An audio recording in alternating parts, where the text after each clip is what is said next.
Welcome everyone to this week's Tech Talk Tuesday. This is for the record, it's season 3. So we started this at the beginning of 2020. And this one is episode 5. And today we're going to be talking about next level hydraulic or next level flow management. And when we say next level, it's because we're using the FlowStation to add extra horsepower to what we're already capable of doing inside the 3200. And we're going to talk about what that means, what that looks like, how to do it, and some of the opportunities that exist in the market to take the flow management to that next level. And before we kind of skip in and get to that first slide and start the discussion, I wanted to introduce Chris Wright. He's our VP of Sales for anyone that's new joining us. I'm Andy Humphrey, Irrigation Technology Consultant. And if you are joining us for the first time, you can catch every Tech Talk Tuesday that we've done over the past 3 seasons on YouTube. Baseline's YouTube channel is Baseline Web Training. Just type it in, all one word. And Dan Conger, the training manager, is continuously adding to the library. I know last week he added a video on how to install a Baseline 4G modem in a controller. And I think one other video. So always look back there for helpful tips and how-tos to the YouTube channel. Awesome. I think, Chris, let's off our discussion on next level hydraulic. All right, very good. So this is kind of a continuation of the last episode that we did on the power of pipe view, right? Where we showed how you could look at an illustrative view of your hydraulic structure to know where your water's coming from, how it's getting there, and where it needs to go. And it's really this, FlowStation technology that can help to amplify that and provide that clarity. And there's a lot of, underlying engineering and algorithms that work within the FlowStation platform that enhance that performance of that hydraulic structure. So we want to kind of deep dive in on the FlowStation technology today and kind of help to reposition it in people's mind of, just what it's for, what its intent is, and how they can use that and its capabilities to manage water better on their site. Mm-hmm. So if we look at, the FlowStation as an engineered irrigation solution, it's just another tool in the Baseline technology toolbox to help a water manager utilize our 2-wire technology and that real-time data to enhance that system performance. Yep. So if somebody in today's discussion were to say, Chris, I have a section of my mainline pipe that I want to add some extra management and protection to, is there a way that we can control this section of mainline separately? And say, absolutely. Let us help you. Let us engineer a solution for you. Yes, absolutely. So let's kind of begin by looking at the hydraulic configuration of a base station 3200, right? If we look at it, we've got one controller managing up to 8 water sources, 8 control points, 8 main lines, and can have 200 different irrigation zones assigned to it. Right. And this configuration is really the baseline of our flow management configuration. And it's if you look at it at face value, you'd look at that and say, okay, I got 8 water sources. And then underneath that, I've got 8 control points with the master valve and a flow sensor and potentially a pressure transducer, which make up a control point. And then I've got 8 straight main lines coming off of those that are feeding up to 200 zones, right? Mm-hmm. In that most simple format, but we know that it is much more complex than that when you look at the real pipe sizing that is part of a hydraulic structure. That's right. Right. So if we were to look at it in terms of the FlowStation 3200 hydraulic configuration, it's really based on scalability, but it also gives us more tools to work with and more algorithms to work with so that we can manage the water flow through that hydraulic structure better. Yes. And the, without the FlowStation 3200, we may be able to have 8 water sources, 8 control points, 8 main lines, but we don't want those to be all mixed up with each other because they need to be very linear, sort of like 1 to 1 to 1. And when we move into the FlowStation, some of these next kind of diagrams that we're going to show you, the FlowStation allows us to add lots of complexity. And I don't mean like scale and thousands of zone complexity. I just mean instances where we might have a 4-inch pipe going to a 3-inch pipe going to a 2-inch pipe. Correct. Right. And if you look at this scalability capability, you'd think to yourself, well, I'll never manage a system that's that large. That's not the point. We actually have systems installed and operating now that max this configuration out. However, it's the scalability that has an advantage on a smaller size hydraulic structure that we can really utilize to enhance that performance. Yeah, what we're about to talk about, you might want on a football field with 18 zones of irrigation. Perhaps. Absolutely. Yep. Very, very much so.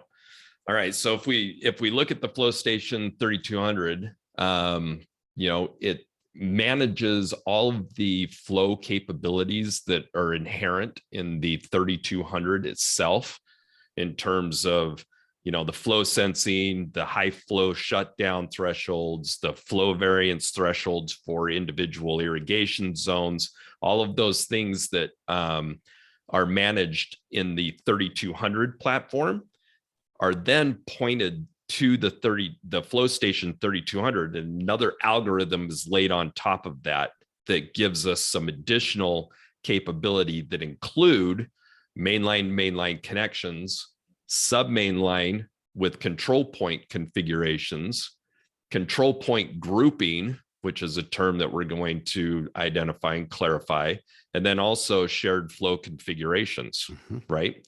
All of those things require the FlowStation algorithm working with the 3200 algorithm in order to deliver this performance capability. That's right. Yep. And if this was a class and there was going to be a test, we would say, write this down. These 4 things are what we want you to understand and remember, because this is what we're talking about here. Yeah. And in reality, these are the things that we're talking about with the designers and with the specifiers, right? When we bring in that whole Mr. Specifier or Mrs. Specifier, what is the design intent? What are you trying to achieve? What's the desired outcome in managing the operation of your control system and your hydraulic structure to make sure that you are maximizing your available flow and being able to water within your given water window? Yep. Right. And this platform is a new tool that wasn't available in the past. So we as designers, engineers, and call it the control community, have designed the way we've designed based on the tools available at the time. And so what we're talking about today are new tools that are available that enhance how you can design to get better performance, better resolution, better management out of a system, because these capabilities simply weren't available before. Awesome. All right. So before we go on, I want everybody to drop into the chat if they currently interface with a FlowStation hydraulic system on a site or a project that they work on. Okay. All right. So let's kind of look at it diagrammatically. Is that a word? Diagrammatically, maybe. Diagrammatically. Sounds good. Yeah, it's close enough. All right. And if we look at, a typical 3200 design or setup, we've got a controller that's got a water source. We've got a control point that's got a master valve, a flow sensor, and a pressure transducer in this particular instance. And then we've got a main line below that have zones, irrigation zones attached to them. And this is, obviously very simplistic, but there's a point to be made here, right? Yep. This is typically what we see, and this will work, right? And it's well known, it's accepted, but there's some intricacies associated with it that the FlowStation and its algorithm can really enhance the way that that system operates. Yep. And let's remind those that may not understand control point technology that those three colored circles, the red one being a master valve, the blue one being a flow sensor, and the yellowish one being a pressure transducer, those three devices are what we call a control point. And you just have to have one of the three, even though you can't have all three. And so it looks like it's three devices there, but together collectively, that's what we call a control point. Correct. Yep. So in the layout, we've got, 4-inch pipe here, and then we scale down to 2-inch pipe, right? And that's really the trigger that would make us want to use a FlowStation 3200 instead of just a standard 3200. Correct? Where the main line changes size downstream. Correct. So when we go to 4-inch to 2-inch, we've got different design flows associated with that, right? Yep. And in the design process, if you've ever, designed an irrigation system, you know that not only do they have different flow characteristics for the different size pipe, but there's also different velocities associated with that pipe size, right? And to protect the integrity of that hydraulic structure, you need to respect those limits.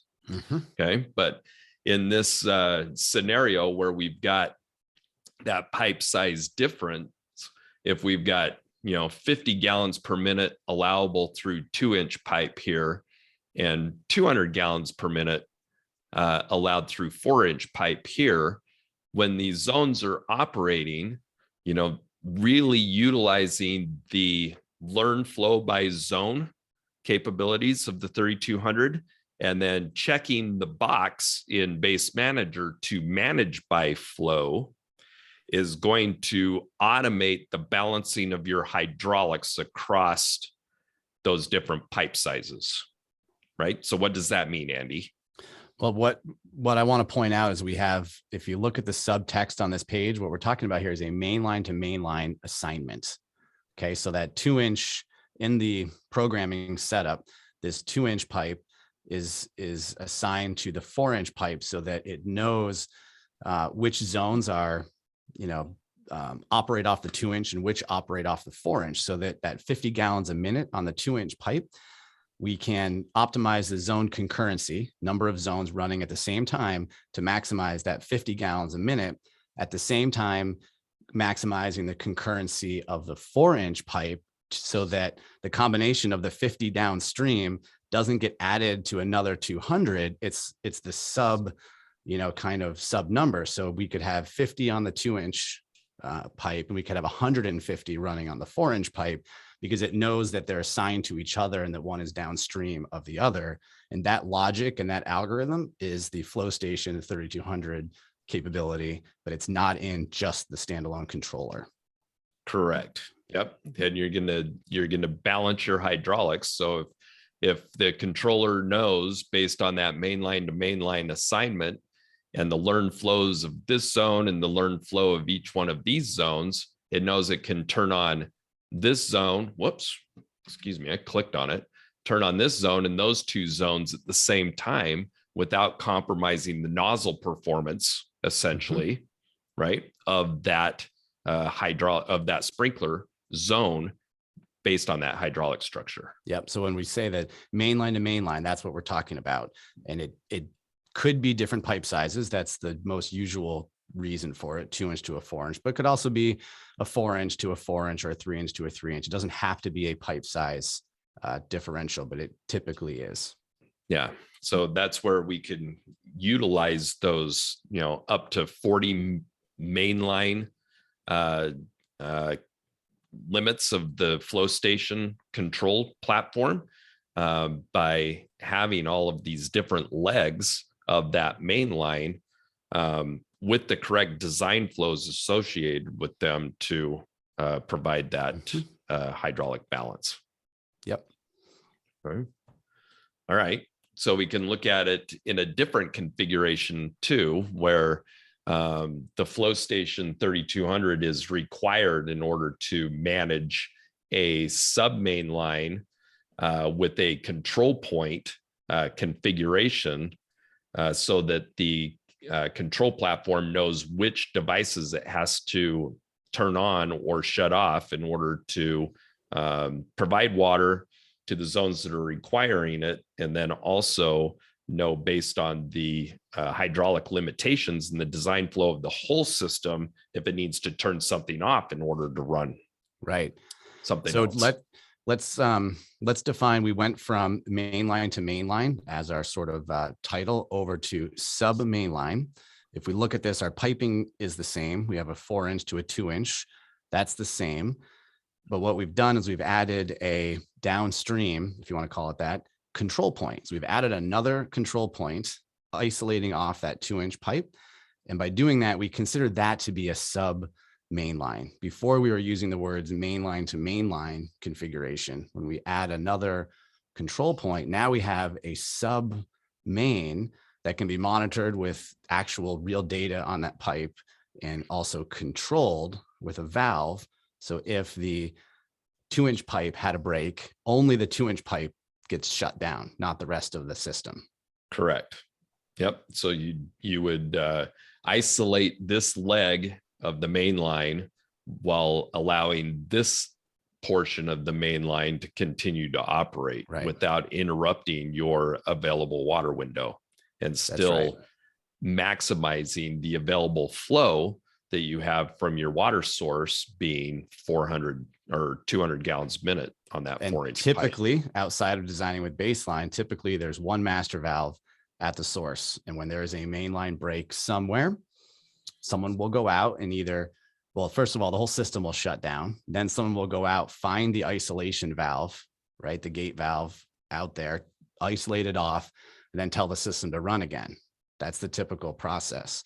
And so what we're kind of saying is we believe that we can do this digitally, electronically, remotely. We don't need to send someone out to the field to isolate it off with a manual gate valve. We can do it right in the controller algorithm. Correct. And then the other, beautiful thing about the control point concept in adding that pressure capability is if for some reason you are out of balance and you've got a pressure threshold set on this control point, if that reading goes below that threshold, we could create a pause condition in that leg of the system for a time in order for other things to finish so that our pressure can paused, come back up. Our paused zones will finish under the correct pressure. Yeah. Yep. And if you look at that downstream flow sensor, it's important because there is, some math logic algorithm that takes place because we're basically reading flow twice, and the upper flow sensor has to know that that other main line is assigned to it, because we're not trying to like double count here. We're trying to add more detailed resolution further down in the piping structure. And that little zone at the bottom is assigned specifically to that main line, right? So if that main line has an issue and shuts down, all the zones that are assigned to that pipe, they won't operate because that section of main line is isolated off. Correct. And then what does this control point group concept, how do you define that?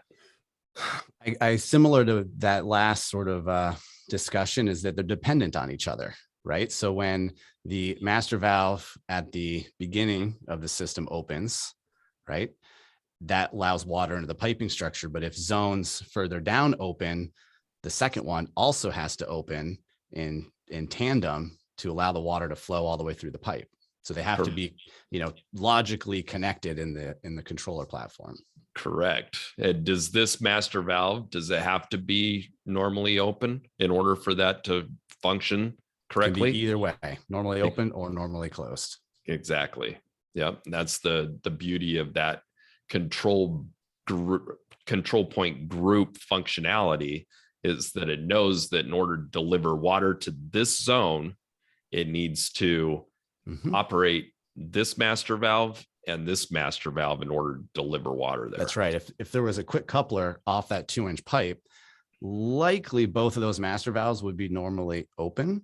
But if there was another section of pipe, you could elect to have that one be normally closed if that made sense. If there was no quick couplers, you could have a combination of these throughout the site. And the one thing that it kind of stuck for me when I was first learning how this technology worked was really just thinking about it where you would have a gate valve isolation valve on your main line, right? Typically people section off sections of the pipe. So if you need to do maintenance on it, or there's an issue, you can just manually close it off. Wherever there's an isolation valve, we now have the opportunity to control it electrically and remotely in real time. Correct.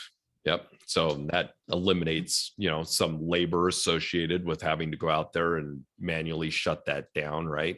Yep. Also the water loss, if there were a break on this pipe, waiting for the time to go over and be able to get to site and turn that gate valve off to eliminate that water loss. Yeah. There's just a lot of efficiencies and savings in labor and water. And if this was a 120 zone system, one break could shut everything down, and there might be some new sod going in. There might be something else happening. And it's like, why do we just globally turn the whole thing off when we have this technology available to just isolate it? Correct.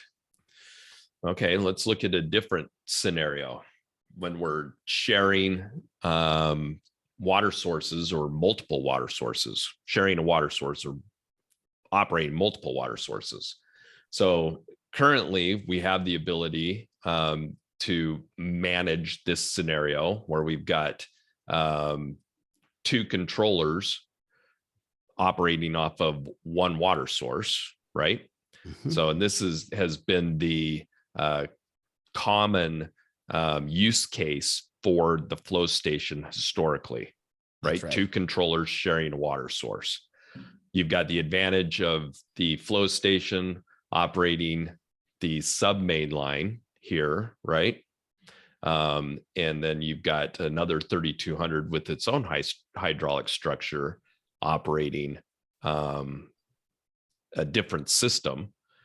Question is, would this 3200 then be able to take advantage of this same mainline to mainline configuration that's shown here on the original diagram? Because we do have a FlowStation 3200, it can manage all of the hydraulics, for a number of controllers. So absolutely. Yeah. So the FlowStation 3200 isn't just managing a single configuration where we've got mainline to mainline. It's managing multiple configurations across controllers that have a mainline to mainline configuration. Yep. As long as we're within the specification that you laid out at the beginning with total number of main lines, total number of water sources, et cetera.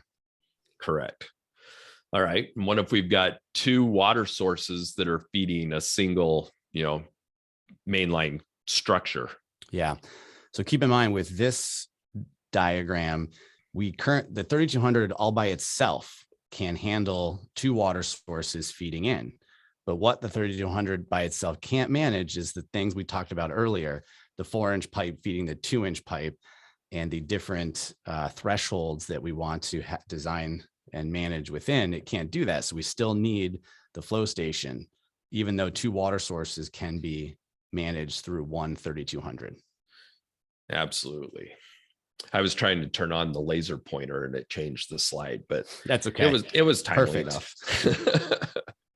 All right. And then we've got another configuration to look at, which would be where we've got multiple water sources of different design flows that are feeding a different hydraulic structure where we've got mainline to mainline configurations and sub-mainline control, right?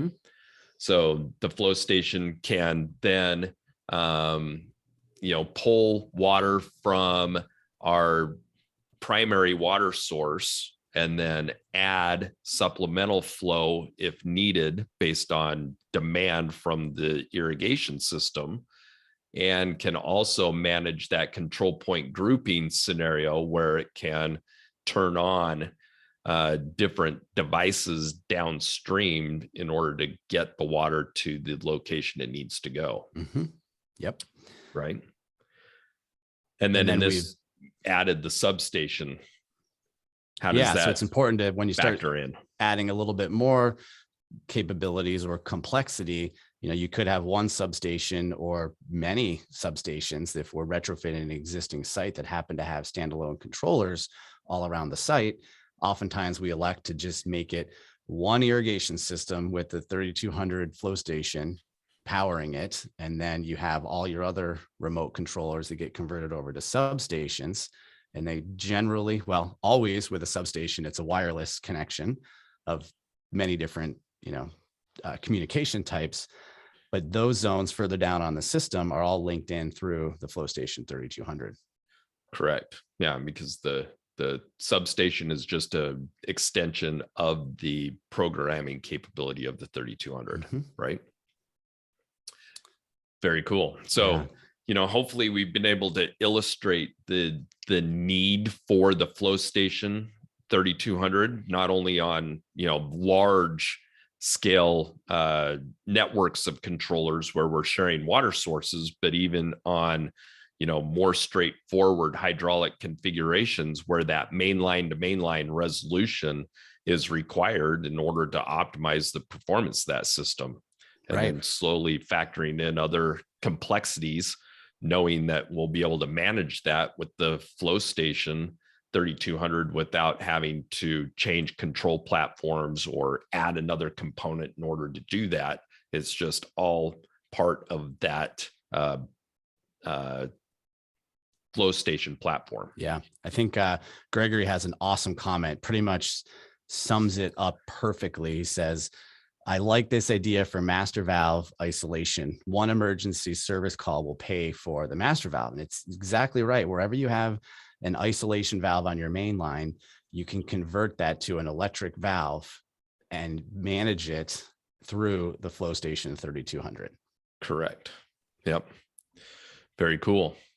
All right. And then just to kind of pull it back into the what we discussed, last time with the deep dive on pipe view, right? This is, the hydraulic illustration of what a FlowStation is managing, where you've got your water source here, you've got control points here with different design flows, feeding different main lines of different size pipes so that we're balancing that operation across the whole structure without overtaxing the design flow of our water source and mainline configuration, right? And we can dial in to see the different flow rates, right? And I think it's interesting here too, to see this operating at 50.7 gallons per minute, and in a different sized control point and main line downstream from it, its flow meter is reading 44.6 gallons per minute, right? So that illustrates perfectly the need for that enhanced resolution, so that we know that if this leg is running 44.6 gallons per minute, then we've got, exponentially more water available through a 6-inch main line, 480 gallons a minute, to operate other legs of main line to get that watering done within the window it needs to be done in. Yep. Yeah, we have a couple more great comments. Gregory had actually purchased some of the Brooklyn Grange hot sauce that we talked about a couple weeks ago. So he's now enjoying some hot sauce grown on the rooftop in Brooklyn. And Don Barnes says the hardest part is to decipher the FlowStation interface. And he's right. I mean, really, the FlowStation needs to be set up and configured through, the web browser, through the software. Yep. And there's definitely a little bit of a learning curve, which, just takes some time. I think it facilitates a follow-up Tech Talk Tuesday on the actual, programming of the FlowStation interface. Yeah, right. Totally. Yep. We should get Dan to make a video on that too. Yeah. And I think there may be some information that exists already at the YouTube channel on that. If you just search within the Baseline YouTube channel, FlowStation, it'll bring up all of the content that's been recorded about the FlowStation, and you may get additional information there too. Okay. Awesome. Look at that. We are spot on 30 minutes. So bottom of the hour, we certainly appreciate the time spent with us today.